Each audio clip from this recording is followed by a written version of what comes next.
আসসালামু আলাইকুম সুধী দর্শক, আজ দুধ চিতই পিঠা করব বা ভিজা পিঠা করব, যে যেভাবে বলে আর কি। তো খুবই সিম্পল কিন্তু খেতে অসাধারণ মজা। শীত তো চলেই এসেছে, যদিও শীত আসেনি কিন্তু আমেজটা চলে এসেছে। তাই ভাবলাম আপনাদের সাথে দুধ চিতই পিঠাটা শেয়ার করি। সবাই তো সবার মতো করেই করেন, আমরা যেভাবে খাই আমি ওভাবেই আপনাদের সাথে শেয়ার করলাম। তো কথা না বাড়িয়ে চলুন আমরা মূল ভিডিওতে চলে যাই।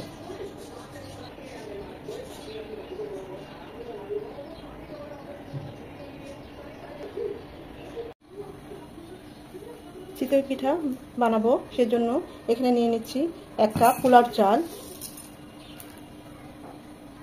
এটা চিনি গুঁড়া পোলার চাল। সাথে দিয়ে দিচ্ছি ভাতের চাল, মানে আমি এটা নাজিরশাহ চাল বলি আমাদের এখানে, ভাতের সেদ্ধ চালটা, সেটা দিয়ে দিচ্ছি 1 কাপ। খুব ভালোভাবে ধুয়ে চালটাকে ভিজিয়ে রাখবো 7 থেকে 8 ঘন্টা। মানে ওভারনাইট আমি ভিজিয়ে রাখবো, পরের দিন আমি ব্লেন্ড করব। তাহলে হবে কি, খুব ভালো স্মুথলি ব্লেন্ডটা হবে।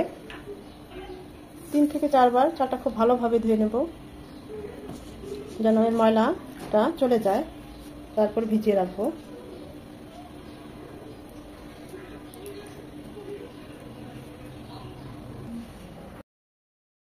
ওভারনাইট চালটা ভিজানোর পরে একদম দেখুন ভিজে খুব সুন্দর কালারটা চেঞ্জ হয়ে এসেছে।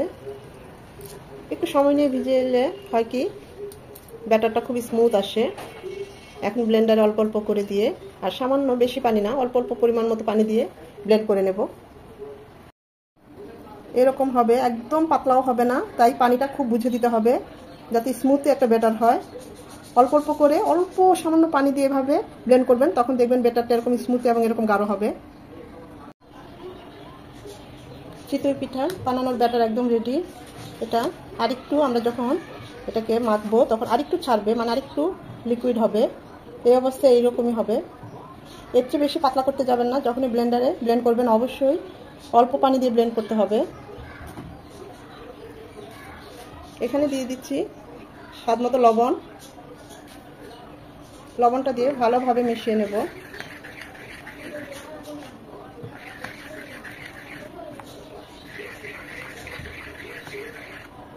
টেস্ট করে নেবেন এই পর্যায়ে লবণটা ঠিক আছে কিনা। এখন এরকম একটা হ্যান্ড বিটার দিয়ে খুব ভালোভাবে 5 থেকে 7-8 মিনিট এরকম বিট করে নিতে হবে, কারণ আমাদের এই ব্যাটারটা আর একটু পাতলা হবে বিট করতে করতে। এখানে আর কোনো আপাতত পানি দেব না। যদি খুব বেশি প্রয়োজন মনে করেন 1 টেবিল চামচ বা 2 টেবিল চামচ পানি দিয়ে দিতে পারেন। আমি আপাতত দিচ্ছি না, যদি লাগে দেব। এখানে চাইলে আপনারা 1/2 চামচ বেকিং পাউডার দিতে পারেন, তবে আমি দিচ্ছি না। আর যদি বেকিং পাউডার হাতের কাছে না থাকে, বেকিং সোডা দিলে আরেকটু পরিমাণে বেশি দিবেন বেকিং সোডাটা।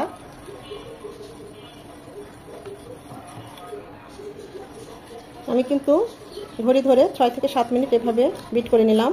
দেখুন এটা এরকম হয়ে যাচ্ছে, অনেকটা আরেকটু লিকুইড হয়েছে আর কি।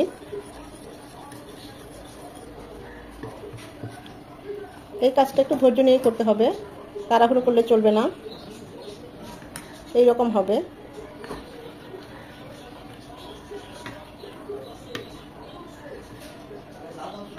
এভাবে দেখবেন যারা বাইরে বা আমরা দোকান থেকে যে চিতই পিঠাটা কিনে আনি, ওরা কিন্তু বেটারটাকে প্রতিবারই যখনই পিঠা বানায় এভাবে করে আরেকটু উঁচু করে দেয়।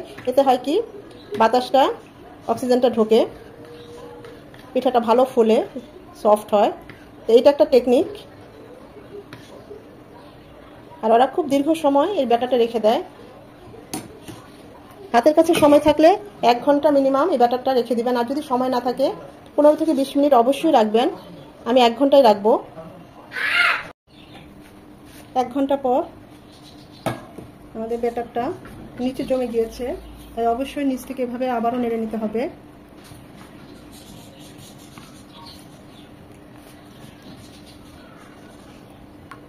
আমি এখানে আর 2 টেবিল চামচ পানি দিয়ে দিচ্ছি, ব্যাটারটা আরেকটু পাতলা হবে।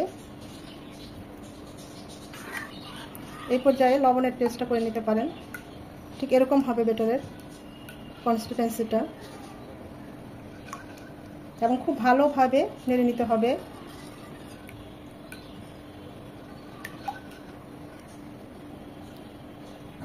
প্রথমে কড়াইটাকে একদম ফুল হিট করে নিতে হবে, তারপরে মিডিয়াম টু লো হিটে রাখতে হবে চুলাটা। এখন এখানে একটু পানি ছিটা দিয়ে, এখানে আমি একটু তেলও নিয়েছি, খুব ভালোভাবে মুছে নিতে হবে।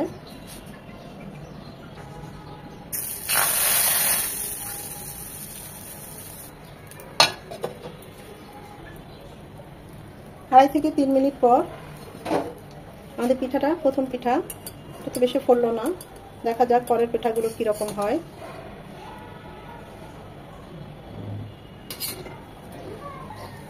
মাশাআল্লাহ, এটা কিন্তু ভালোই ফুলেছে।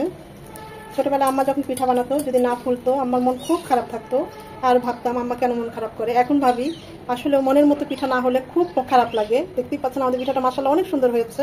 তো প্রতিবারই পিঠাটা দেওয়ার আগে এরকম হালকা তেলের ছিটা দিয়ে নেবেন, আর অবশ্যই নেড়ে নিতে হবে। আমাদের চিতই পিঠা ব্যাটারটা ভালোভাবে নেড়ে তারপরে দিতে হবে।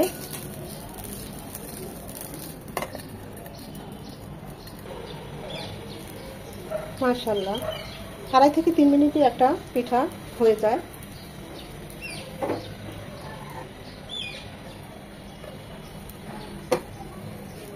এভাবে প্রতিটা পিঠা বানিয়ে নেব, তবে লোহার কড়াইয়ে বানালে আরো সুন্দর হয় পিঠাগুলো। আমি তো এখানে 10টার কড়াই নিয়েছি, দেখতেই পাচ্ছেন আমার পিঠাগুলো খারাপ হয়নি, মাশাআল্লাহ ভালোই হয়েছে। মাশাআল্লাহ, একটার পর একটা ব্যাটার হচ্ছে, দেখুন অসম্ভব ভালো হয়েছে। কে বলবে এটা ঘরে বানানো, মানে 10টার কড়াইয়ে চিতই পিঠা, অসম্ভব সুন্দর। এর পেছনটা দেখুন, একদম সুন্দর হয়েছে। আমাদের চিতই পিঠাগুলো তো একদম রেডি, দেখতেই পাচ্ছেন প্রতিটা পিঠা খুবই সুন্দর হয়েছে। প্রত্যেকটা পিঠাই, শেষেরগুলি খুব ভালো, বেশি বেশি ফুলেছে, এখনো অনেকটাই গরম। আশা করি ভিডিওটা আপনাদের ভালো লেগেছে, আর যদি ভালো লেগে থাকে অবশ্যই লাইক, কমেন্ট, শেয়ার করে দিবেন।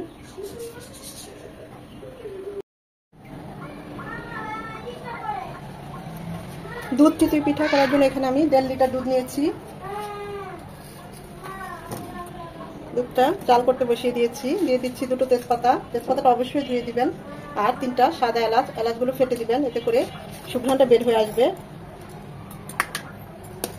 দুধটাকে ভালো করে জাল করে নেব।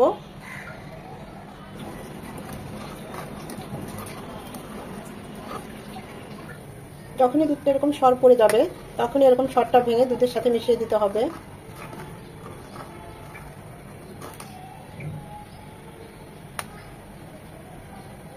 দুধটা ভালো করে জাল করার পর এখন আমরা এই তেজপাতা আর এলাচগুলো উঠিয়ে নেব। এগুলো রাখা যাবে না, কারণ এগুলো মুখে পড়লে ভালো লাগবে না। দিয়ে দিব 1 কাপ শুকনো গুঁড়ো দুধ। খুব সময় নিয়ে দুধটাকে জাল করে ঘন করার দরকার নেই। এভাবে শুকনো গুঁড়ো দুধ দিলে শুকনো গুঁড়ো দুধের যে ফ্লেভার টেস্ট সেটা তো পাবোই, আর দুধটাও আরেকটু তাড়াতাড়ি ঘন হয়ে যাবে। দুধ পিঠাটা আরো বেশি খেতে মধুময় হবে।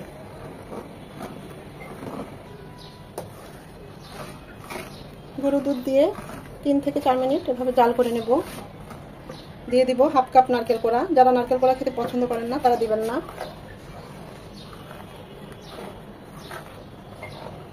নারকেল কোড়াটা দিয়েও আরো 3-4 মিনিট জাল করে নেব।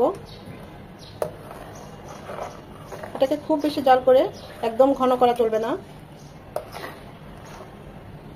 এখানে আমি 2 কাপ খেজুরের ঝোলা গুড় নিয়েছি, পুরোটা দিব না, আমি 1.5 কাপের মতো দেব। চাইলে এখানে চিনিও দিতে পারেন, বা চাকার যে খেজুরের গুড়টা আছে সেটাও দিতে পারেন। মিষ্টিটা যে যেমন পছন্দ করেন ওই অনুযায়ী দিবেন, তবে এটা খুব বেশি মিষ্টি হলে ভালো লাগবে না। তো আমি তো আমার পছন্দ অনুযায়ী 1.5 কাপ দিলাম, আপনারা চাইলে বাড়িয়ে কমিয়ে নিতে পারেন। আর অবশ্যই যখনই গুড়টা দিবেন তখন চুলার আঁচটা একদম লো হিটে রাখবেন। আর দুধটা যদি খাঁটি হয় তাহলে দুধটা ফাটার চান্স একদমই নেই। তারপরও সাবধানতাবশত চুলার আঁচটা একদম লো হিটে রাখবেন, সেক্ষেত্রেও দুধটা ফাটবে না। দুধটা ভালোভাবে মিশিয়ে এখন চুলার হিট মিডিয়াম টু লো হিটে বাড়িয়ে দিবেন। ভালোভাবে জাল করে নিলেই আমাদের দুধ চিতই পিঠার যে দুধটা সেটা একদম রেডি। খেজুরের গুড়ের ফ্লেভার আমি তো পাচ্ছি, আপনারাও এইভাবে করলে পারবেন। এখন আর বেশি জাল করব না, 2 থেকে 3 মিনিট জাল করে নেব। 2-3 মিনিট জাল করে নেওয়ার পরে আমাদের দুধ চিতই পিঠার দুধটা একদম রেডি। আমি এখন চুলাটা অফ করে দেব। এটা যেন একদম ঠান্ডা হয়ে না যায়, সেজন্য এটা ঢেকে রাখবো। চিতই পিঠাগুলো আমার বানানো হয়ে গিয়েছে, দেখতেই পাচ্ছেন অসম্ভব সুন্দর হয়েছে, একদম সফট হয়েছে প্রতিটা পিঠাই। আমি একটু বড় ছোট হয়ে গিয়েছে সাইজটা, এখন অনেকটা গরম। তো এই হালকা গরম গরম থাকা অবস্থায় আমরা পিঠাগুলো দুধে ভিজিয়ে দেব।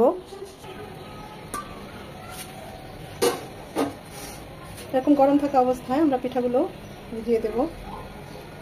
চেষ্টা করবেন পিঠাটা যদি একটু ঠান্ডাও হয়, কিন্তু এই দুধটা কিন্তু গরম থাকতে হবে।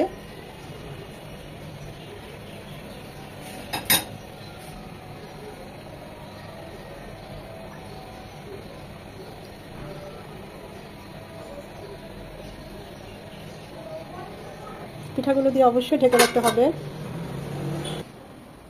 মিনিমাম 4 থেকে 5 ঘন্টা পর এই পিঠাটা সবচেয়ে ভালো হয়। আর এর চেয়েও ভালো হয় যদি আপনি পিঠাটা সারা রাতের জন্য ভিজিয়ে রেখে সকালে সার্ভ করেন, তখন এই দুধটা আরও সার্ভ করবে এবং এটা ফুলে আরও ডাবল হয়ে যাবে পিঠাগুলো।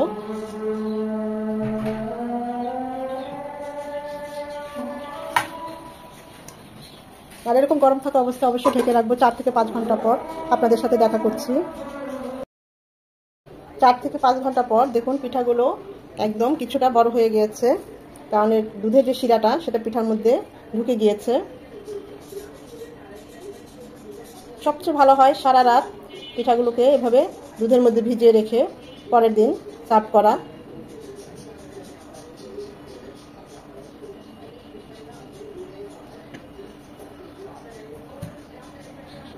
আমি উপরে আরেকটু খেজুরা গুড় ছড়িয়ে দিচ্ছি, ঝোলা গুড়টা দেখার সৌন্দর্যের জন্য, আর কিছুই না।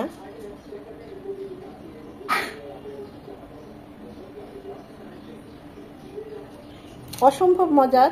আমরা তো এটাকে দুধ চিতই বা ভিজা পিঠা বলি, যেহেতু দুধের মধ্যে ভিজানো থাকে হয়। আমাদের এখানে এটা এইভাবে বলা হয়। এখন কে কি নামে এই পিঠাকে চেনে জানি না। খুবই মজার এই পিঠাটা, আমার আম্মার খুবই পছন্দ এই পিঠাটা। দেখতেই পাচ্ছেন কতটা লোভনীয় হয়েছে। আশা করি ভিডিওটা আপনাদের ভালো লেগেছে। আর যদি ভালো লেগে থাকে অবশ্যই লাইক কমেন্ট শেয়ার করবেন। সময় নিয়ে যারা এতক্ষণ এই ভিডিওটা দেখেছেন তাদের সবাইকে অসংখ্য ধন্যবাদ।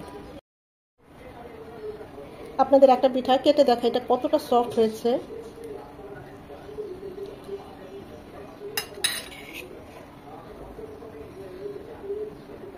অসম্ভব মজার, মুখে দিলে একদম গলে যাবে।